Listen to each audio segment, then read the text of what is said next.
सर्वांना जय भीम। आज देशाला लागलेला सगळ्यात मोठा कलंक 29 सप्टेंबर 2006 मध्ये खैरलांजी हत्याकांड घडलं। खैरलांजी हत्याकांडातल्या खोतमांगे परिवाराला अजूनही न्याय नाही। नग्न ढिंड काढली, क्रूर हत्या केली, पण तरी सुद्धा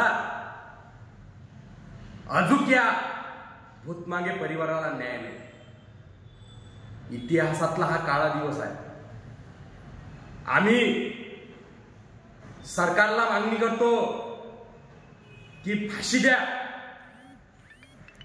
देशात एवढ्या क्रूरतेने हत्या केल्या जाते, नग्न ढिंड केल्या जाते,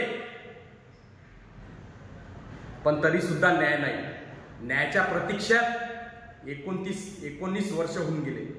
20 वर्ष न्यायासाठी आम्हाला प्रतीक्षा करावा लागते। यापेक्षा दुर्दैव कोण काहीच नाही। देशाची व्यवस्था आम्हाला न्याय देऊ शकत नाही। नग्न ढिंड काढल्या जाते आणि ज्या गावातून नग्न ढिंड काढल्या जाते त्या गावाला या देशाची व्यवस्था आदर्श पुरस्कार म्हणून देते। आदर्श गाव पुरस्कार देणाऱ्या गावाला या सरकारने जातीवादी म्हणून घोषित करायला पाहिजे आणि खऱ्या अर्थाने भूतमागे परिवाराला न्याय देण्याचं काम केलं पाहिजे।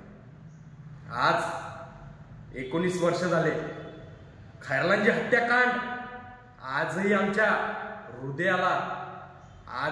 हृदयात साठून आहे।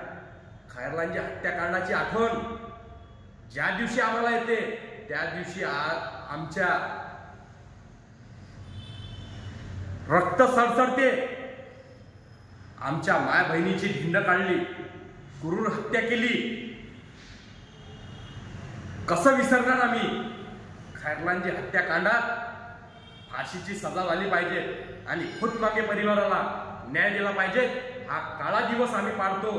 या काळा दिवसाला सगळ्यांनी आवाहन करतो भीमसैनिकांना की काळा दिवस पाळा आणि 29 सप्टेंबर दिवस इतिहासात काळा दिवस म्हणून याला घोषित करा। जय भीम। भूतमागे परिवाराला आम्ही श्रद्धांजली देतो आणि या जातीवादी व्यवस्थेचा आम्ही धिक्कार करतो।